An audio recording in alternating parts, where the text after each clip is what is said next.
रहे न रावण सम अभिमानी, हिरण्याकश्यप संवरदानी। हम तुम सबको जाना है, जाने की तैयारी कर लो। जो पहले से तैयार न थे, पछता पछता कर चले गए। प्रतिक्षण मृत्यु सर पर सवार है, सर्वतो भावेन मृत्यु के लिए तैयार हो जाओ। मृत्यु जीवन का अंत करेगी ही तुम्हारे, जीव का नहीं, जीव का नहीं, जीवन का। इससे जितना भजन कर लोगे तो तुम अपने स्वरूप का रहस्य जान जाओगे। मृत्यु शरीर को नष्ट करती, तुम्हें नहीं। यदि ये ज्ञान प्रबल जागृत हो गया तो मृत्यु की मृत्यु हो गई, निर्भय हो जाओगे। यदि ये बात ना हो तो प्रभु की शरण में हो जाओ तो निर्भय कर देंगे। एक ऐसी भूमा स्थिति जागृत हो जाएगी जहां मृत्यु का कोई भय नहीं है। अतएव सब तरह से सदा सर्वदा सावधान रहो। जीवन की एक एक श्वास मृत्यु निकाल रही तुम्हारे पास। जैसे 1,00,000 श्वास है, अब गई तो माइनस होती चली जा रही। 1 साल की श्वासें निकल गई, लोग आनंदित होते हैं, हैप्पी बर्थडे, जन्मदिन में प्रसन्नता प्रकट करते हैं। नहीं, जिसकी रकम कम होती वो शोकित होता जाता है। माल बहुत ऊंचा खरीदना है और रकम वैसे ही कम थी और वो भी खर्चा होती चली जा रही। माल खरीदना है भगवत प्रेम, जीवन मुक्तता, और वो रकम श्वास श्वास नाम जप, और वो श्वासें 1 वर्ष की खाली चली गई और हम हैप्पी बर्थडे मनावे। कैसी हमारी अज्ञानता है। मृत्युकालीन जिसका नाम चलता होता है तो इस शुभ चिंतन के प्रभाव से वर्तमान में नाम चलता होता है, उसकी मृत्यु शुभ हो जाती है, बड़ा मंगलदायी मृत्यु होती है। भगवान का नाम जपते जपते शरीर छोड़ दे, ये सबसे बड़ी बात। या तो ब्राह्मी स्थिति ब्रह्माकार वृत्ति, और या भगवान का नाम जप करते हुए, दो में ही भगवत प्राप्ति।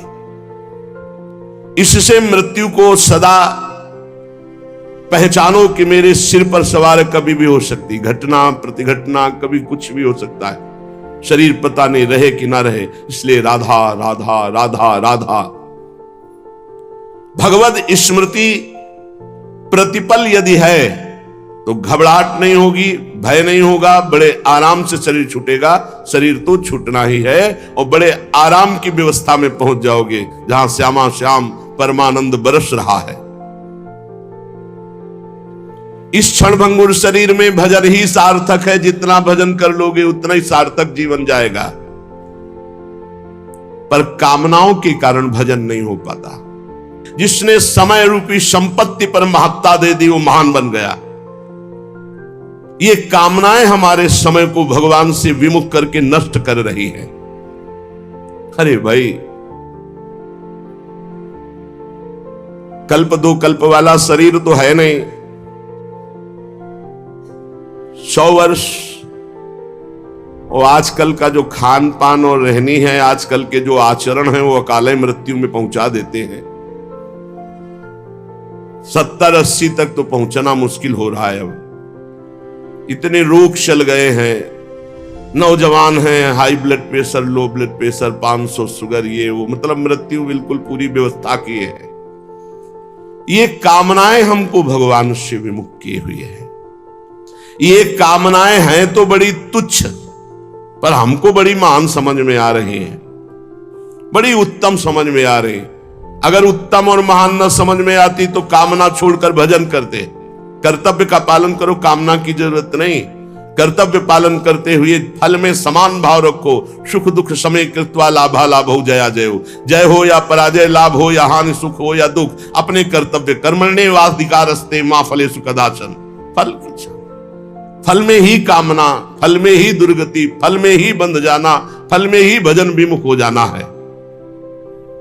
भक्ति की कमी, कामना की वृद्धि, यही हमें भजन से विमुख किए हुए है। हम प्रभु को छोड़ करके अगर हमारी कामना भी हो तो किसी और की तरफ ना हो। जग जाची को न जाची जो जिय जाची जान की जान ही रे। आहा, जग जाची को न जाची जो जिय जाची जान की जान ही रे। जेहि जाचत जाचकता जरि जाई जो जारति जोर जहान ही रे। गोस्वामी तुलसीदास जी ने कह रहे हैं ये पद केवल सुनने गाने का नहीं, इसे जीवन में उतारने का। अगर तुम्हें कुछ चाहिए तो जग जाची को ना, किसी से मत मांगो, इस संसार में किसी से। ये बात पकड़ लो, बात पकड़ लो। जग जाची को ना, मेरी बात मान लो। कोई तुम्हारी बात पूरी नहीं कर सकता किसी से संसार में, कभी किसी से मत मांगना। जाची जो, अगर मांगना ही है तो हृदय से जाची जान की जान ही रे। भगवान श्री हरि से मांगो, क्या होगा? जेहि जाचत जाचकता जरि जाय, मांगना मिट जाएगा। जेहि जाचत जाचकता जरि जाई जो जारत जोर जहां नहीं रे। मांगो तो केवल प्रभु से मांगो, जिससे मंगतापन मिट जाएगा। वो ऐसे दाता है, दे देंगे ना, जन्म जन्म की मांग पूरी हो जाएगी। जिसके जानने के बाद कुछ जानना बाकी नहीं रहता, जिसके पाने के बाद कुछ पाना बाकी नहीं रहता। इसलिए किसी से मत मांगो, किसी से मत कामना करो, केवल प्रभु से करो, इंतजार करो।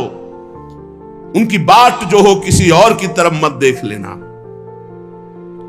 जो सकाम भाव रखते हैं, मांगते हैं, तो केवल प्रभु से मांगो, अन्य से नहीं। ये तुम नियम ले लो कि हमारा आराध्य देव ही हमारी पूर्ति करेगा, हम दूसरे से कभी नहीं। श्यामा श्याम ही बहुत महान है, हम कैसे तुम्हें क्या क्या बतावें तुम्हें। उनकी कृपा, केवल उनकी कृपा, केवल उनकी कृपा का आश्रय। कभी अन्य का आश्रय ले लेंगे तो आपकी भक्ति बाधित हो जाएगी, आपका जीवन समस्या में पड़ जाएगा और आपको परेशानी ही परेशानी हो जाएगी। केवल प्रभु का आश्रय। सकामता है, माना भी आप निष्काम नहीं हुए तो प्रभु पर निर्भर हो जाओ, वही पूर्ण करेंगे। वो कामना भी पूर्ण कर देंगे और आपका कल्याण भी कर देंगे। ऐसा स्वभाव है हमारे स्वामी का। पत्नी के लिए आराधना भगवान श्री हरि की कर रहे हैं तो पत्नी भी मिली, तो आदि सम्राट महाराज मनु की पुत्री महान देवी देवहूति जी, और भगवान अपनी तरफ से बोले कि मैं पुत्र बन करके आऊंगा, और कपिल भगवान के रूप में आके सांख्य शास्त्र का उपदेश करके करदम जी को परम पद में आरूढ़ किया। अगर भगवान से मांगा जाए तो विषय भी दे देते और साथ में अपने आप को भी दे देते कि अब तुम हमसे मांगे हो तो अब ऐसी तुम्हारे अंदर ज्ञान वृत्ति जागृत करेंगे कि अब तुम्हारा मांगना मिट जाए, जाचकता जरि जाए। जो आज तक कोई सफल हुआ है मानो, वो केवल भागवतिक शक्ति से, दिव्य शक्ति से सफल हुआ है। किसी को अगर सफलता, लौकिक पारलौकिक वास्तविक सफलता, सफलता का मतलब रुपया पैसा बढ़ जाना, लोग संपत्ति यश मान कीर्ति नहीं, काम क्रोध लोभ मोह मद मत्सर, इन पर विजय प्राप्त करना सफलता है। और तुम लाखों उपाय कर लो, इन पर विजय प्राप्त नहीं कर सकते। इन पर जो सफलता प्राप्त करना है वो केवल भगवान की शक्ति से होता है। भगवान के एक संकल्प मात्र से अनंत ब्रह्मांड प्रकट हो गए। वो भगवान तुम्हारे लिए क्या नहीं कर सकते।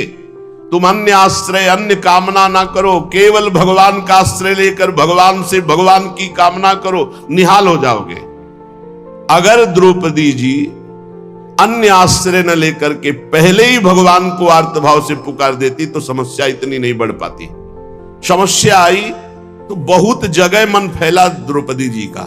पति हैं, भीष्म जी आदि हैं, हम बड़े बड़े बुजुर्ग जन हैं, भला ऐसा कैसे होने देंगे। और जब कोई नहीं रोका तो अपनी भुजा, अपना दांत का बल, यही सब बातें यही सब बातें हमें भगवान से दूरी बनाए हुए, समय की दूरी बनाए हुए, और जहां उन्होंने सब आश्रय छोड़ा और एकमात्र भगवान को पुकारा तो भगवान वस्त्रावतार हो गया।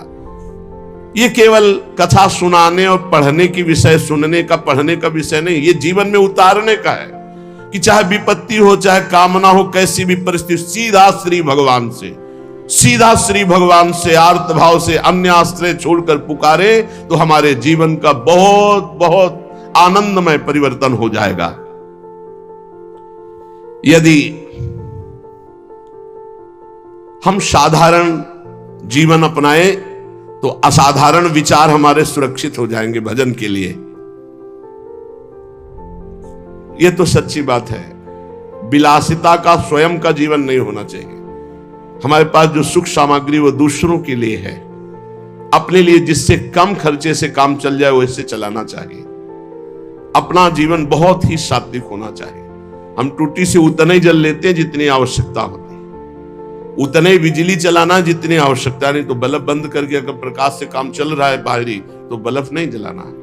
अगर पंखे से काम चल रहा है तो कमरे में फिर हमको एसी नहीं चलाना। अगर बिना पंखे एसी के घंटा 2 घंटा कट रहा है तो हम वैसे, जितना आप कम खर्चे का जीवन उतना ही आपका भजन उत्तम बढ़ेगा। आप ये मत सोचो कि तुम मेरी संपत्ति में जितना चाहूं महंगे से महंगा प्रयोग कर सकता हूं, नहीं, सब संपत्ति रघुपति के आई, श्री जी के आए। एक आदमी 5,000 रुपए में एक बार अपना खान पान व्यवहार करता है और उसी 5,000 रुपए से 50 आदमियों को कुछ कुछ पवाया जा सकता है। जब हमारा काम जमीन में सोने से चल सकता है तो पलंग की क्या जरूरत है। चलो भाई, पलंग में जब हमारा एक चद्दर बिछा के काम चल सकता है तो डनलप के गद्दे की जरूरत क्या है। भगवत मार्ग के हम प्रतीक है।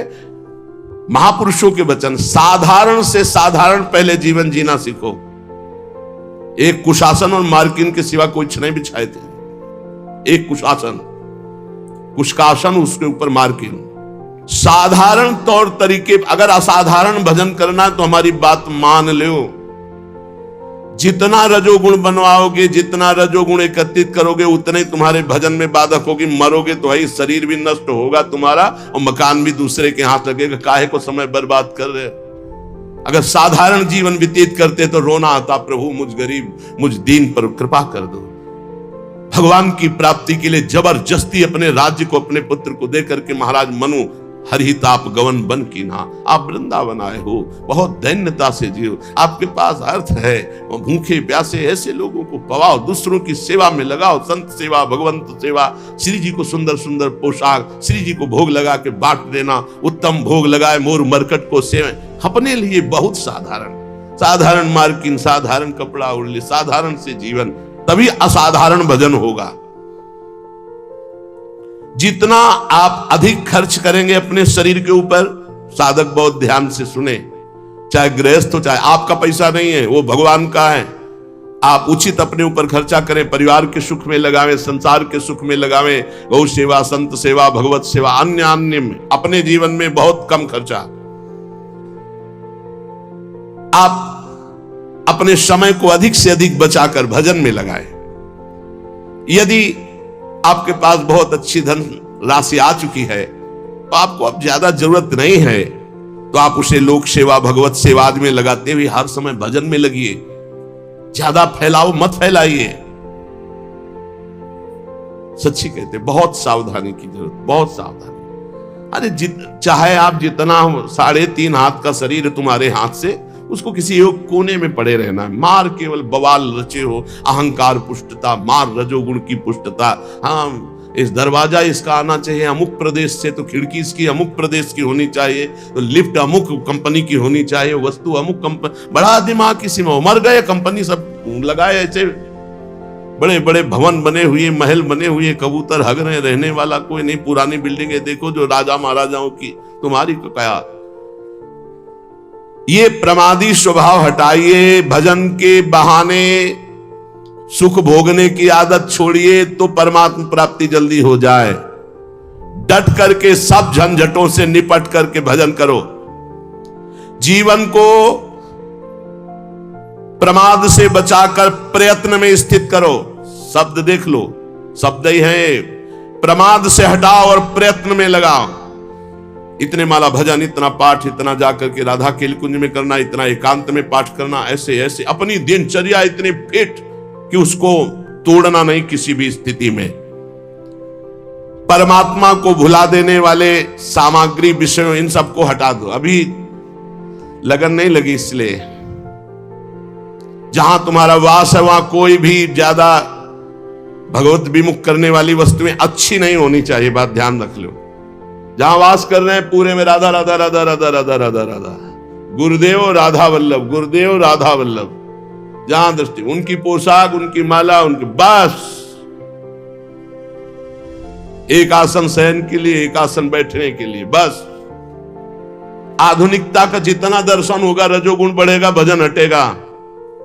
मान लीजिए, बहुत सावधान रहिए। वृंदावन है, वृंदावन की थोड़ा तो रहनी रखो। राधा राधा राधा राधा। यार कभी ऐसा भी करो ना कि एक टाट बिछा के सो, हाथ की तकिया, रज के पात्र रखे हुए कमरे में, उसमें भोजन प्रसाद पाया, टाट बिछा हुआ है, हाथ की तकिया में सो गए, नहा लिया, अपनी दिनचर्या में कुछ खर्चा नहीं, एक छोटे से पंखे से काम चला दे। अगर आजकल इतनी बिल्डिंगें बन रही कि वायु बाहर की नहीं मिल, शरीर को जैसे रखो वैसे रहेगा। शरीर को जैसे रखो, वर्षों कभी बिजली नहीं रखी यही हित धाम में कटवा के, जैसे रखो। थोड़ी देर पसीना पसीना, जितनी नींद आनी आनी, उठ के बैठ गए, फिर मंत्र जो, हम कोई सोने के लिए है। नींद को जितना आना आ जाए, ना ना ना, राधा राधा, आज नहीं आई तो कल आ जाएगी, कल नहीं तो परसों आ जाएगी। भजन तो हमारा हो रहा है। भगवान का आश्रय समस्त शक्तियों को जागृत कर देता है, भोगों का आश्रय समस्त शक्तियों को ढक देता है। इस बात को समझिए। बहुत दुर्भाग्य है जो हमें सुविधा अच्छी लगे, बहुत दुर्भाग्य है, सच्ची मानिए।